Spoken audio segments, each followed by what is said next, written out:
किसी एक चीज को बता दीजिए पत्रकार महोदय, जो चीज आपको सही लग रहा है। आप एक चीज की बात करिए। ये कहते हैं पूर्वांचल एक्सप्रेस बना दिया गया, हमको पूर्वांचल एक्सप्रेस नहीं चाहिए। तो ये कहीं ना कहीं से माना जा सकता है कि एक कहावत कही गई है कि रणुआ गणुआ सन्यासी और तीनों देश के सत्यानाशी।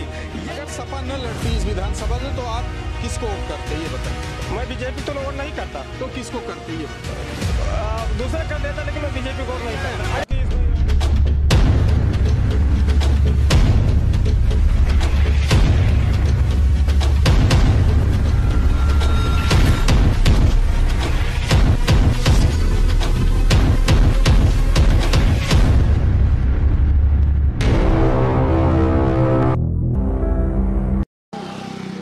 नमस्कार, आदाब। मैं अनिल कुमार, आप सभी का स्वागत है हमारे YouTube चैनल अपना सुल्तान। बात करते हैं विधानसभा चुनाव की। सुल्तानपुर विधानसभा जो 5 विधानसभा की सीट है, यहाँ पे 187, 188, 189, 190, 191, यहाँ पे 5 विधानसभा सीट है। तो जिसमें से 2017 के चुनाव में यहाँ पे 4 सीट बीजेपी के खाते में गई थी और 1 सीट की बात करें तो वो सपा के खाते में गई। तो चलिए जानते हैं कि जो हमारे पीछे ये जनता जनार्दन खड़ी हुई है, इनसे पूछेंगे कि 2022 में इस बार किसके साथ में रहेंगे। भैया जी नमस्कार।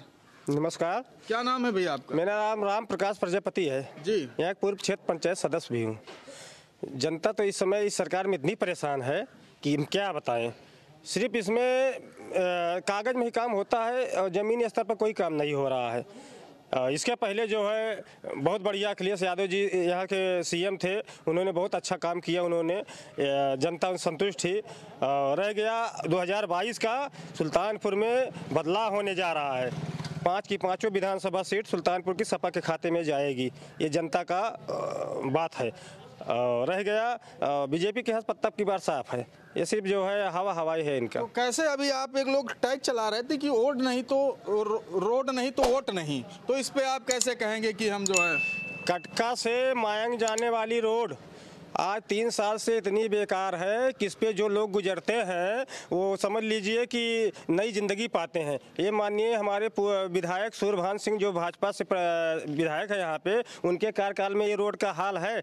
उनसे कई बार कहा गया, माननीय मेनका गांधी से भी कहा गया और भी पार्टी के पदाधिकारी से कहा गया, लेकिन इस पर कोई सुनवाई नहीं है। तो जनता का ये मूड है कि विधायक हटाओ, माननीय अनूप संडा जी को भारी मतों से विजयी बनाओ। ऐसा अनूप संडा जैसा विधायक सुल्तानपुर जिले में कोई नहीं है। अगर सपा न लड़ती इस विधानसभा से तो आप किसको वोट करते, ये बताइए। मैं बीजेपी तो वोट नहीं करता। तो किसको करते, ये बताइए। दूसरा कर देता, लेकिन मैं बीजेपी को वोट नहीं करता, क्योंकि इसमें जो है इनका सिर्फ वही कागज कार्रवाई है, जमीनी स्तर कोई काम नहीं है। चलिए जानते हैं कि दूसरे लोगों से कि क्या हाल है इनका है। मूड बना के रखे हुए हैं। 188 विधानसभा है भैया, 188 विधानसभा से यहाँ पे। क्या नाम है भैया आपका? हरेंद्र कुमार गौतम। हरेंद्र कुमार गौतम। तो क्या लगता है भैया 2022 में किसके साथ जाएंगे आप? अभी तो इस बारे में हम कुछ कह नहीं सकते। फिलहाल इतना जानते हैं कि रोड नहीं तो वोट नहीं। आज लगभग 5 सालों से सड़क का ये हाल है कि यहाँ चलना दुश्वार हो गया है।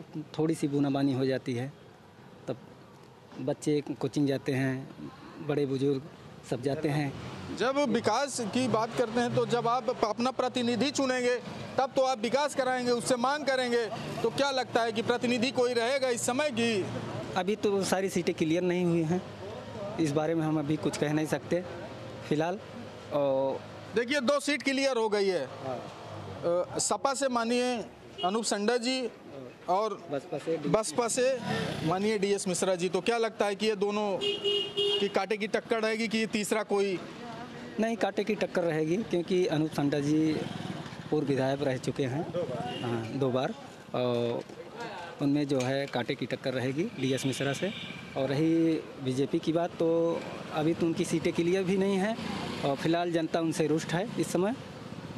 बस बदलाव चाहिए, बदलाव पूरा चाहिए। चलिए भैया हमारे साथ में खड़े हैं। नमस्कार सर। नमस्कार। क्या नाम है आपका? सोनू यादव। सोनू यादव। सोनू यादव जी, ये बताइए कि 2022 का चुनाव है, तो यहाँ से बीजेपी के प्रत्याशी सूर्यभान सिंह 2017 में विधायक हुए, तो क्या लगता है कि अब की बदलाव करेंगे कि फिर बीजेपी सरकार चाहेंगे? जनता की जो पुकार है वो तो बदलाव की है, लेकिन हम लोग का एक नारा है कि जब तक रोड नहीं तब तक वोट नहीं। कटका से धनपतगंज जाने वाली रोड की जो हाल, जो स्थिति, जो खस्ता हाल है, शासन प्रशासन पूर्णतः अवगत है। पिछली सरकार के माननीय सांसद जी भी और माननीय विधायक जी भी आते जाते रहते हैं। इसके बारे में अवगत कराया गया है शासन को भी, प्रशासन को भी। इस पर कोई पहल नहीं हुई है। हम लोगों का एक ही नारा है, जब तक रोड नहीं तब तक वोट नहीं। मान लीजिए कि वोट नहीं, रोड नहीं तो वोट नहीं, ये नारा अब तो कितने दिन तक, अब तो चुनाव आ गया, 27 दिन बचे हुए हैं, 28 दिन चुनाव के, तो क्या करेंगे? कोई प्रतिनिधि चुनेंगे कि और भी कहीं ऑप्शन? चुनाव का पूर्णतः बहिष्कार। जब तक रोड नहीं तब तक वोट नहीं। हम लोग वोट, कई मुद्दे इस पे उठे कि रोड नहीं, तो क्या आश्वासन मिला? भैया आप, क्या नाम है आपका? सौरभ मिश्रा। सौरभ मिश्रा जी, ये बताइए कि आप कई बार इसके खिलाफ में आंदोलन भी छेड़े, तो आपको क्या आश्वासन मिला यहाँ से? देखिए, दलालों की पार्टी है, चाटकारों की पार्टी है, कहने का मतलब मेरा साफ है, ये अंग्रेजों की पार्टी है। तो अंग्रेजों के राज में जो है, जब तक हम उस अंग्रेजी शासन से लड़ाई नहीं लड़ेंगे तब तक कुछ होने वाला नहीं है। और हमारी कटका खानपुर से मांग जाने वाली जो जनता है, हम लोग का सीधा नारा आ चुका है, जब तक रोड नहीं तब तक वोट नहीं। क्योंकि आप जान रहे हैं कि दुर्भाग्यपूर्ण है कि हमारे देश का एक ऐसा मुख्यमंत्री बना हुआ है जिसके जब लड़के बच्चे नहीं हों तो हमारे उत्तर प्रदेश के लड़के बच्चे का हाल क्या जानेगा। सीधा मतलब ये मेरा साफ है कि जिस प्रकार अभी आपने देखा कि हमारे इलाहाबाद, हमारे पटना के अंदर में जिस प्रकार से छात्रों के ऊपर हमला होता है, जिस प्रकार हमारे उत्तर प्रदेश के नौजवानों के साथ, रोजगार के साथ छलावा होता है, जिस प्रकार से आप देखते हैं हमारे देश का किसान जो है गाजीपुर के बॉर्डर पे 1 साल बैठता है, तो ये कहीं ना कहीं से माना जा सकता है कि एक कहावत कही गई है कि रणुआ गणुआ सन्यासी और तीनों देश के सत्या। गलत लग रहा है आप किसी एक चीज को बता दीजिए पत्रकार महोदय, जो चीज आपको सही लग रहा है, आप एक चीज की बात करिए। ये कहते हैं पूर्वांचल एक्सप्रेस बना दिया गया, हमको पूर्वांचल एक्सप्रेस नहीं चाहिए। हमारे लिए हमको कटका मांग एक्सप्रेस चाहिए। हमारे लोगों का जहां से रोजाना निकलना है, हमको वो एक्सप्रेस चाहिए। हमको कौन सा, हम पूर्वांचल एक्सप्रेस की बात नहीं कर रहे हैं, हमको कटका मांग एक्सप्रेस चाहिए। और दुख होता है हमारे यहाँ के मुख्यमंत्री माननीय श्री आदित्यनाथ योगी जी, उनका तो कुछ अता ही पता नहीं। वो देश के हिंदू कहते हैं कि इस देश का हिंदू खतरे में। मित्र, हिंदू खतरे में नहीं है, यहाँ खतरे में केवल भारतीय जनता पार्टी है। और हम लोगों ने ये ठाना है कि विधानसभा 188 से जो हम लोग वोट का बहिष्कार करेंगे, साथ साथ जो है अगर हम वोट का बहिष्कार नहीं करते तो केवल हमारी लड़ाई जो है भारतीय जनता पार्टी से होगी। भारतीय जनता पार्टी का कोई भी प्रत्याशी आता है उसको हम लोग यहाँ से भगाने का काम करेंगे। क्योंकि आपने जिस प्रकार से देखा कौशाम्बी के अंदर में भगाए जा रहे हैं, अमेठी में भगाए जा रहे हैं, वही हाल यहाँ से भी होने वाला है। क्योंकि हमारा सीधा नारा लगता है, जब तक रोड नहीं तब तक वोट नहीं, सीधा मानना है हम लोग का। क्या लगता है आप किसी पार्टी से भी मिलान करते हैं क्या? देखिए, पार्टी से मिलान करते हैं, मैं आम आदमी पार्टी का मैं माना जाता हूं, लेकिन सर चाहे आम आदमी पार्टी होगी, चाहे सपा होगी, चाहे बसपा होगी, चाहे कांग्रेस होगी, चाहे भारतीय जनता पार्टी होगी, किसी भी पार्टी से हमको नहीं लेना देना। ये जनता का मुद्दा, हम जनता के मुद्दों को लड़ रहे हैं, हम किसी पार्टी के नहीं। हमारे लिए हमारा जो प्राथमिकता है वोट, और हमारी लड़ाई इसी पे है कि जब तक रोड नहीं तब तक वोट नहीं। जाइए आप क्या कह रहे हैं चाचा जी? आपके पास आते हैं, क्या नाम है आपका? अरे नाम का मतलब है, दिन लेम्बू लेम से चोटाई गया, लड़के लदाई के लड़के गया हुआ, एम्बुलेंस से चोट लग गई तो क्या? हमारे ना लाग गया। हाँ। और जकरे लाग गया अपन। क्या कारण, किसके कारण? ये रोड के कारण हो रहा है एक्सीडेंट। हाँ, बराबर रोड माने एक्सीडेंट हो रहा है यहाँ पे। तो 2022 में क्या चाहते हैं आप, ये बताइए। क्या चाहते हैं? अभी देख रहे हैं इस रोड का हालत, कितना बुरा हालत है। 22-23 में हम लोग क्या करेंगे? हम लोग तो वैसे परेशान हैं, वैसे भी परेशान रहेंगे। अब वोट क्या किसको देंगे क्या नहीं देंगे वो तो आम बात है। अभी चलिए मैं फिर एक बार चलता हूँ मिश्रा जी के पास में, तो ये इन्होंने ये बताया कि आम आदमी, तो क्या लगता है आम आदमी पार्टी से यहाँ पे प्रत्याशी घोषित हुए हैं धर्मेंद्र मिश्रा जी, तो क्या लगता है वो भी समर्थन करेंगे आपका या आप उनका समर्थन करेंगे, ऐसा कुछ रहेगा? देखिए, यहाँ की जो जनता है उसका सीधा मानना है कि जब तक रोड नहीं तब तक वोट नहीं। चाहे आम आदमी पार्टी का प्रत्याशी आ जाए, चाहे वो सपा का आ जाए, चाहे वो बसपा का आ जाए, चाहे वो कांग्रेस का आ जाए, हमको किसी पार्टी से नहीं मतलब है। और हमारा सीधा मानना है कि विधानसभा 188 से हर हाल में भारतीय जनता पार्टी को हटाना है, और जो प्रत्याशी जीतेगा हम उसका समर्थन कर देंगे।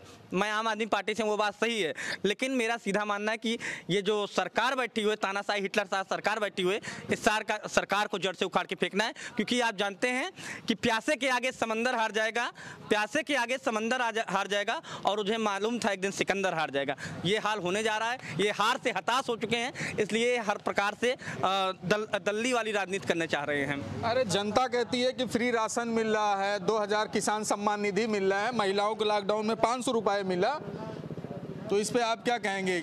जनता को अपाहिज बना रही ना, कहाँ मिल रहा है भाई? आप चले जाइए किसी गांव में देख लीजिए, जनता को अपाहिज बना दे रही है। हमको राशन नहीं चाहिए, हमको राम मंदिर नहीं चाहिए, हमको रोजगार चाहिए, हमको शिक्षा चाहिए, हमको हमारे किसान को सुरक्षित चाहना चाहिए। हमारी महिलाएं बेटियां सुरक्षित नहीं हैं। किस बात की बात करते हैं आप? हाथरस कांड का उठा के देख लीजिए, अभी इलाहाबाद में आप देख लीजिए काजल पांडे के साथ क्या हुआ है, उठा के देखिए आप। अभी आप कह रहे हैं कि मंदिर नहीं चाहिए, ये भी प्रश्न आपने कहा कि मंदिर नहीं चाहिए आपको सिंचाई। तो अभी एक है कि अभी ऐसा एक नारा चल रहा है राम मंदिर तो यहाँ पे बन ही रहा है, तो देखते हैं कि काशी और मथुरा बाकी है, तो इस पे आप क्या कहेंगे? हमारे यहाँ मंदिर की जरूरत नहीं है, हम लोग को विश्वविद्यालय यूनिवर्सिटी की जरूरत है। हम पढ़ने वाले लोग हैं, हम जाति और धर्म के नाम पर नहीं फंसना चाहते हैं। इस देश के अंदर में अगर स्कूल और विद्यालय खुल जाएगा तो इस देश के अंदर में भगत सिंह और अम्बेडकर और अशफाक उल्लाह खान बन जाएंगे। और जिस दिन इस देश के अंदर में मंदिर और मस्जिद बन जाएगा, उस दिन इस देश के अंदर में भिखारी पैदा होंगे, जो आज हमारे देश के अंदर में हो रहे हैं। हमको उस भिखारियों से बचना है। हमको इस देश में अंदर में शिक्षा चाहिए।